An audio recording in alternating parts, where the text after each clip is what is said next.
My wife agreed to the divorce without hesitation, and before I could process it, the divorce papers arrived at my doorstep while I was stationed. Overseas, shocked, I immediately called my wife Lucy, who was adamant about the decision. That's right, she said coldly. I'll be seeking a substantial amount of alimony. It's your fault for constantly neglecting our family. To my dismay, my beloved daughter Hazel chimed in. That's correct, Daddy. You have to take responsibility. Hearing Hazel side with Lucy deeply wounded me. This will make our lives easier, Lucy added, almost sounding like she relished in tormenting me. Little did she know I had a plan to swiftly obtain a divorce, move abroad, and transfer everything into her name. My name is George, and I'm a 55-year-old salesman currently leading the sales department at a prominent trading company. Much like my father, who also worked in sales, I spent a significant portion of my childhood overseas, which allowed me to become fluent in 5 languages. After high school, I moved in with my grandparents and attended a prestigious university. Following in my father's footsteps, I joined a trading company, aspiring to become a globetrotting salesman. I had numerous employment options, but I chose my current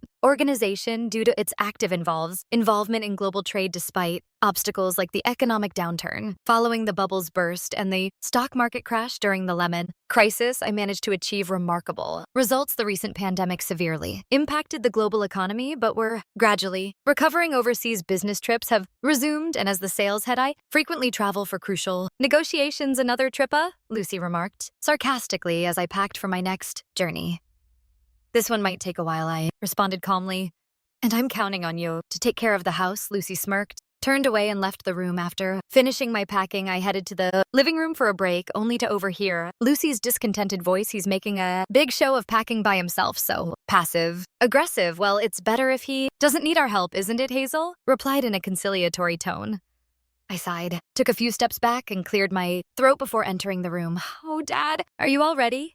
Hazel asked, reaching out to me, but Lucy remained silent, sulking as she turned away. I'm ready to go, I declared. Early departure is on the cards tomorrow. This journey will be a lengthy one. I prepared some coffee and returned to my quarters.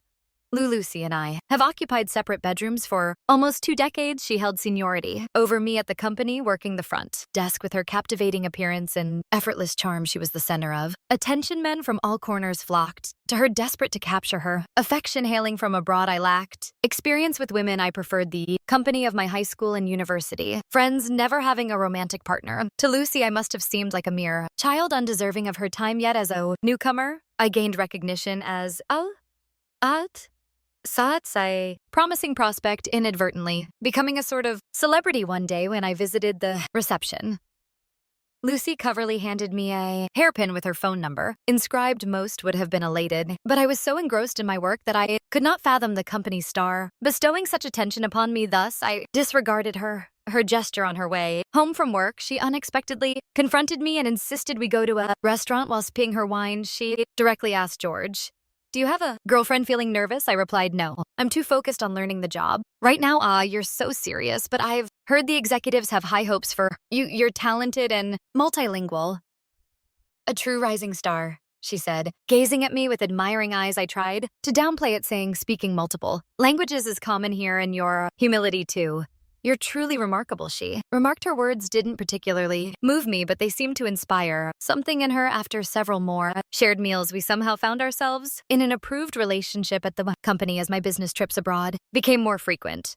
Lucy was always delighted. It's amazing you're taking solo international trips after just 1 year. You're definitely executive material, she'd say, her eyes shining with pride. In time, I grew to genuinely love Lucy, and after 3 years, I proposed. I'm so thrilled. She said, I'll be by your side, ready to uplift and back you up, she'd assured. Determined to be a steadfast companion after our marriage, Lucy resigned from her job. Several of her male coworkers expressed grief and resentment towards me, but by then I had earned respect in the sales department, and no one dared to voice their complaints directly. Soon after our wedding, we discovered that Lucy was pregnant. We moved quickly, but Lucy was severely affected by morning sickness and found it challenging to manage household chores. I did my best to assist, but nothing I did seemed to satisfy her. The kind Lucy who used to praise me during our courtship had vanished. I kept telling myself that her behavior was solely due to the pregnancy, hoping she would revert to her former self once the morning sickness had passed. However, the reality was not that straightforward. When Hazel was born, the nights were arduous. Lucy would often say, at least take care of her when you're home, and leave me with a crying Hazel. After I returned late at night On the few days I had off, I spent my time catching up on cleaning and laundry. Being young, I believed that postpartum women were delicate and required gentle treatment, as my parents from abroad had taught me. Despite my exhaustion, I persevered in supporting my family. Lucy often delegated household duties and childcare to me, but she never let me slack off at work. Thankfully, Hazel remained healthy, avoiding any major illnesses. Time passed quickly, and before long, nearly 30 years had gone by, yet my relationship with Lucy had significantly cooled. Nonetheless, I take pride in having given my all for my loved ones. When I was promoted to department head at my company 5 years ago, we even moved to a high-rise apartment as Lucy had wished. After all, a department head at a prestigious firm is expected to reside in such a setting. For a time, Lucy seemed content, and we coexisted harmoniously. Regrettably, this peace was short-lived, and Lucy's attitude once again turned icy. She was willing to handle Hazel's chores, but refused to take on my share the misery of performing household tasks with my weary, aging body. Was indescribable. Thoughts of divorce crossed my mind numerous times, but being constantly occupied and having Hazel nearby to deterred me from following through. She speaks ill of me where I can overhear casting unflattering remarks in my direction. All right, then I'm off, I muttered quietly in the empty hallway the next early morning and left the house. For me now, work is where I feel most purposeful. After successfully completing the travel procedures and boarding the plane, I closed my eyes. My body felt heavy because I couldn't fall asleep easily last night. As I closed my eyes, yesterday's conversation between Lucy and Hazel echoed in my mind, acting as if you'd done nothing wrong with that holier than thou attitude. That's what I can't stand. Lucy started complaining as soon as I stepped out of the living room with my coffee. Well, it's because of him working hard that we can enjoy our lives, isn't it? I really wish you try to keep him in a good mood a bit more. Hazel, with a laugh in her voice, tried to calm Lucy down. When Hazel was young, she was attached to me, always calling Dad, Dad.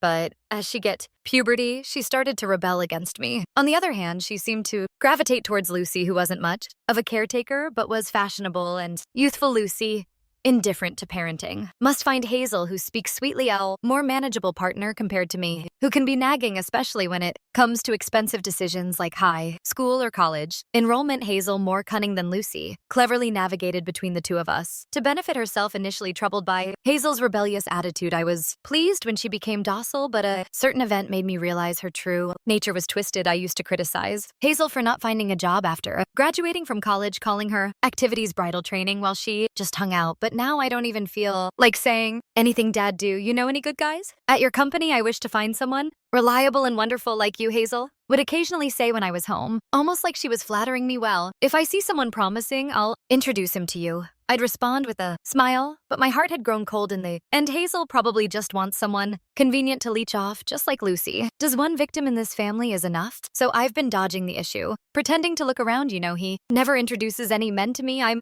already 28. I want to get married soon and become a graceful stay-at-home wife. Like you, Mom. Hazel would say she's already in the midst of her elegant bridal training. Isn't she? Well, boring. Guys like him are just a drag. Wouldn't recommend. They giggled together. But hey, if you want to have fun, there are plenty of ways to do that, right? Mom, really? Saying that in front of your daughter? They burst into uncontrollable laughter. I entered the room without making a sound unnoticed by them. A what am I going to do with those two? I thought, but they're my family after all. I drank my coffee, feeling a sense of emptiness.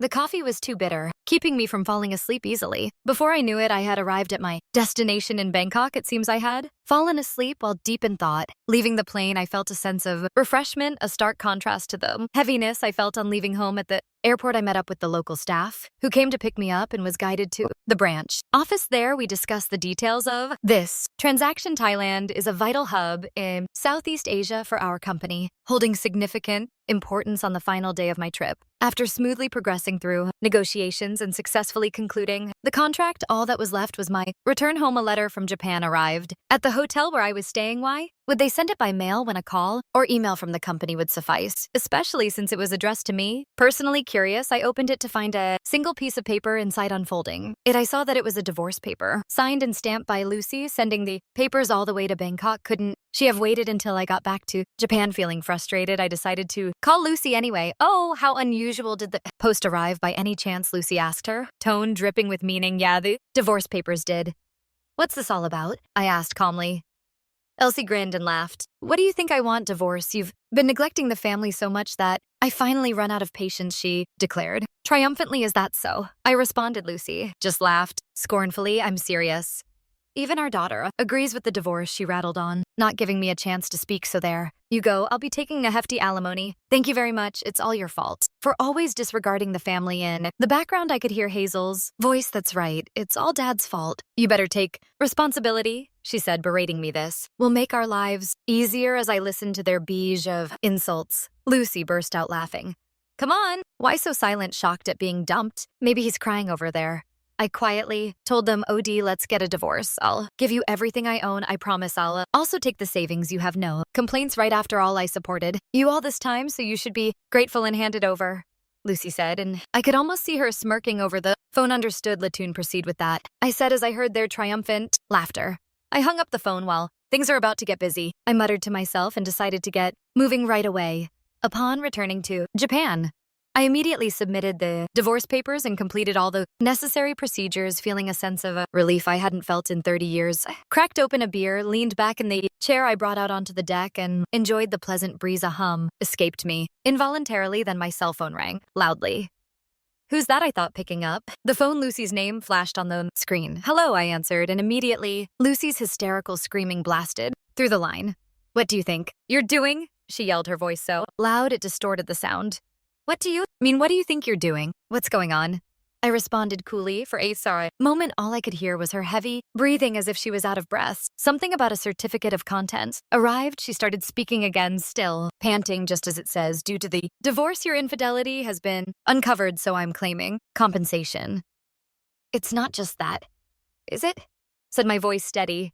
Lucy's voice trembled. Yeah, it includes the DNA test. Results that Hazel isn't my daughter, right? There's also evidence you tricked me into raising Hazel, so I'm asking for the return of all the child-rearing expense I've incurred. If you're not willing, we'll go to court, but I can't pay something like $300,000, she stammered. Then why not have Hazel's real father pay? Seems fair, doesn't it? What were you talking about? She stuttered. Don't play dumb, I know everything, all of it, I said in a low voice, making Lucy gasp in fear. But he doesn't have that kind of money anymore. His ex-wife took everything, the savings, the retirement fund, everything. Her feeble excuse was as good as admitting Hazel had a different father. I was exasperated by Lucy's usual foolishness. It's the former executive Vice President Brown, right? Lucy gasped. On the other end of the phone, I only found out about this recently myself. Surprised me too to think that our matchmaker at our wedding was actually your lover, Lucy. Lucy groaned, but then, as if realizing something, asked, did you tell Brown's wife about this? I was impressed. Lucy caught on for once. That's right, you catch on quick. I gathered all the evidence and informed his wife. All this meddling is too much, she said, grinding her teeth, but there was nothing more Lucy could do. His wife was furious about the years of betrayal. Their son is a lawyer, and through his connections, they hired a top-notch attorney. They managed to take almost all of his assets, didn't they? I added, speaking of which, his wife mentioned she was going to sue you for damages as well. What did you say? Lucy screamed, and then there was the sound of rustling papers. This. It seems she had also received a certified letter from Brown's wife demanding $50,000 in damages. Can't pay that. Wow, that's $350,000 in total. Impressive. Good luck with that. Hey, if you're short on cash, you could always sell some land. Oh, that's right. The deed is in my name now, isn't it? Lucy's voice brightened at my reminder. That's right. It's all done, so I'm going to hang up now. After hanging up, I couldn't help but burst into laughter. About a year ago, I accidentally learned of Lucy's trickery and the truth about Hazel. As for my former boss, the ex-executive vice president, Brown White, learned his secret when I was supposed to dine with a client at a restaurant. The client was running late by about an hour, and while waiting, I decided to get some coffee. As I turned around, I saw Lucy and Brown entering together. Brown was my boss, and Lucy, being from the same company, knew him well, especially since he was the matchmaker at our wedding. We've continued to send gifts for Midar and year-end traditions without fail, but the way Lucy and Brown were together, that time felt more intimate than just acquaintances. There was a strangely clingy vibe. I didn't say anything and immediately turned around, making sure they didn't notice me. Conveniently, they were seated at a table across from mine, separated by a pillar. I couldn't see them, but in the quiet restaurant, I could barely hear their voices. Lucy? It's been a while. Yes, I thought we could see each other more since you retired, but you never get in touch. Lucy's voice sounded petulant. My bad. When I was working, any excuse would do, but now that I'm at home, it's harder to find a reason to go out. I was confused. Brown must have retired last year, so why this sudden familiarity? Lucy's tone was so different, completely unlike the aloof attitude she usually showed me. How's Hazel, is she doing well? Lucy asked, her voice warm. Yes, she's really into K-pop idols lately, making a fuss about going to their concerts, Brown replied, hearing Hazel's name. I couldn't help but listen more closely. Is that so? No prospective husbands in sight. Lucy continued, not at all. I keep telling George to introduce her to some promising young men, but that incompetent fool can't bring a single decent suitor, she spat out. Did she just call me incompetent? Brown laughed, lightly mocking me as well. That's to be expected of him, HEK, not the type to think ahead. Raising someone else's child for 30 years without a hint of suspicion just shows how oblivious he is. Someone else's child, that phrase kept echoing in my mind, leaving me panicked. It was right after George proposed to you, so I let my guard down, Brown continued. But it's good. George never doubted it. He believed she was his own. They laughed together joyously. I really want to tell everyone. She's my daughter. My wife and I only had sons, so having a daughter later in life is special, Brown added. I'm pleased to hear you say that Hazel knows you're her real father and is proud of it, Lucy responded. Is that so? If she wants anything, make sure she tells me I want my precious daughter to have the best, Brown said. Let's go dine at a fancy restaurant together sometime soon, Lucy suggested, her tone wheedling. But I was far beyond caring. Hazel knows her real father and is proud of it. My vision darkened and cold sweat broke out. I felt faint, barely recalling the rest of their conversation. Somehow I managed to leave the restaurant unnoticed and called my client to cancel our meeting, claiming I wasn't feeling well.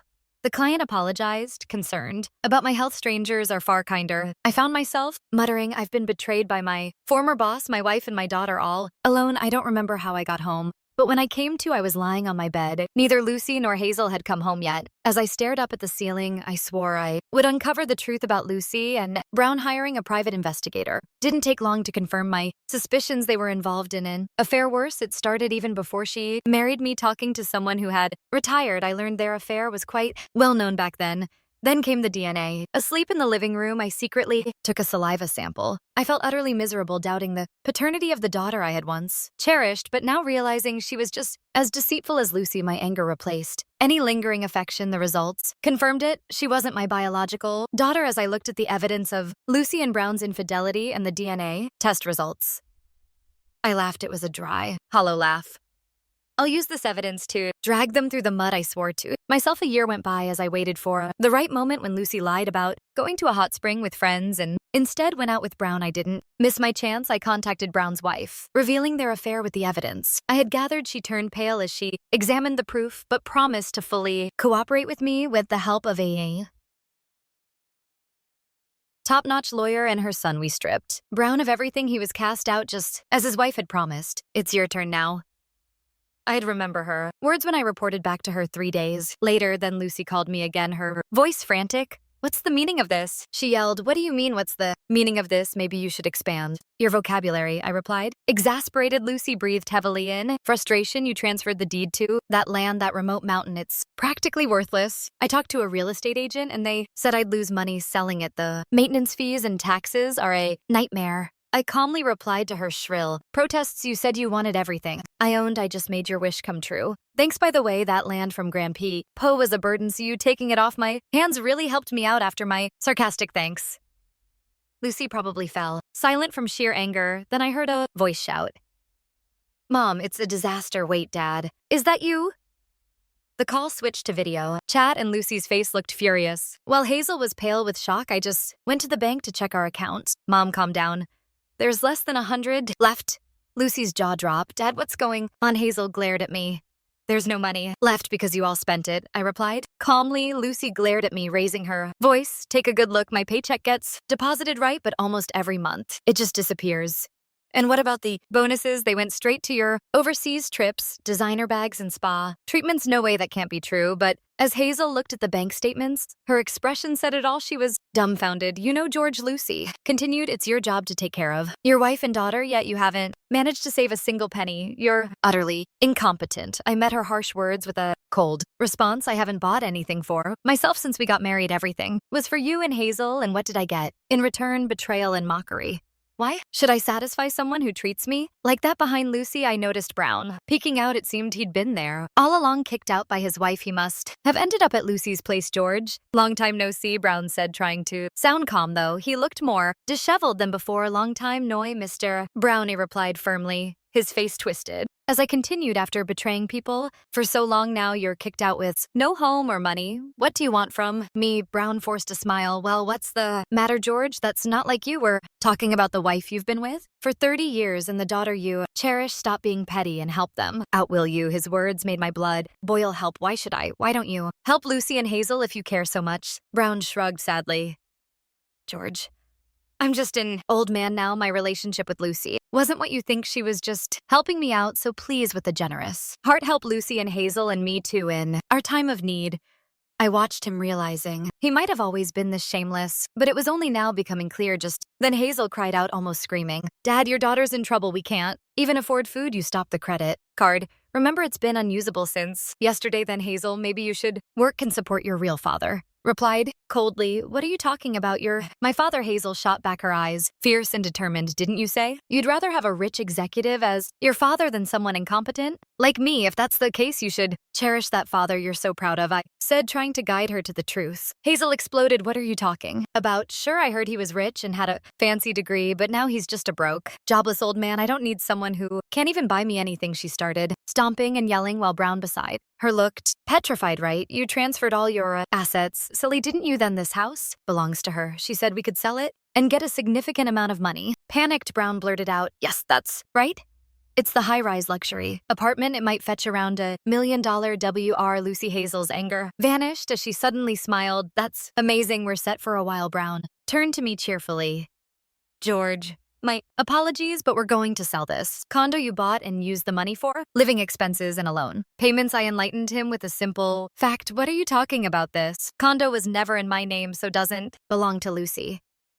Lucy was shocked, but that's not what you promised. You said you'd give me all your assets. I smiled. Yeah, that's why I transferred the ownership of those mountains to you. Plus, I gave you the furniture and appliances you bought for your hobbies, even though they were bought with my cart. Those mountains are nothing but a nuisance, Lucy exclaimed, slumping to the floor. Then whose name is this condo under? Hazel demanded. At that moment, a man popped up beside me, causing Hazel and the others to scream. This is Kenny, my childhood friend and current employer. What employer? What are you talking about? Lucy asked. Bewildered, I quit my job and am now in Bangkok, Thailand. I explained. Kenny's been running a company here and had invited me before. I never mentioned it because I knew you'd never approve. The first thing I thought after getting divorced and becoming free was that now I could work with Kenny. But what about this condo? Lucy pressed on. Kenny took over. A long time no see. Lucy, you might not remember me.